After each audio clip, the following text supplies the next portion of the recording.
নমস্কার বন্ধুরা, সমাজশ্রীর রান্নাঘর চ্যানেলে আপনাদের সবাইকে স্বাগত।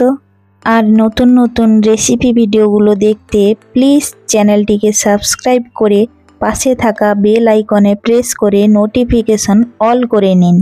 বন্ধুরা, আজকে আমি বানাবো এগ পরোটা। এর জন্য মেজারমেন্ট কাপ মেপে 2 কাপ নিয়ে নিয়েছি ময়দা, পরিমাণ মতো দিয়ে দিচ্ছি লবণ এবং 1 টেবিল চামচ দিয়ে দিচ্ছি রিফাইন্ড অয়েল। এবার এটিকে আমি ভালোভাবে মিশিয়ে নেব। এখন অল্প অল্প করে জল দিয়ে ময়দাটা ভালো করে মেখে নেব। যেভাবে আমরা লুচি বা রুটির জন্য ডোটা মেখে থাকি, ঠিক একই রকমভাবে নরম একটা ডো তৈরি করে নিব।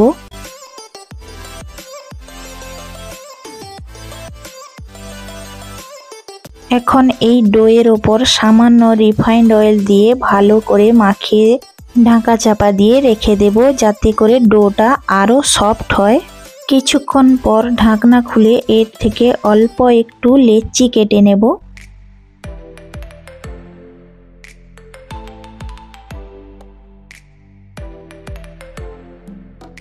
এখন এটিকে রুটির মতো গোল করে পরোটাগুলি বেলে নেব। সবগুলো পরোটা এরকমভাবে বেলে নেব।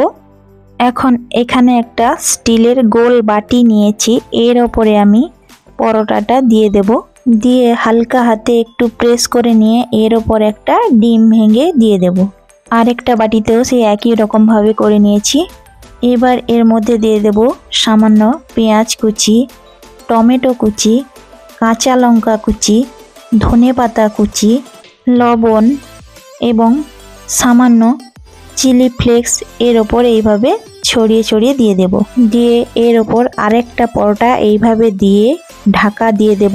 দিয়ে এর ধার সাইডে হালকা হাতে প্রেস করে করে এইভাবে এগুলোকে তুলে নেব এবং পরোটাটাও বাটির আকারে এইভাবে গোল হয়ে যাবে। সবগুলো পরোটা একই রকমভাবে বানিয়ে নেব।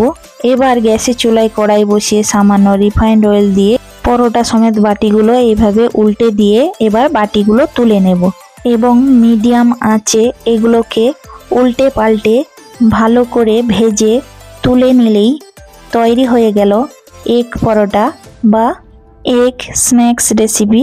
এই এগ পরোটা বা এগ স্ন্যাক্স রেসিপিটি সকালের জল খাবার কিংবা বিকেলের নাস্তা হিসেবেও এটি বানিয়ে ফেলতে পারেন।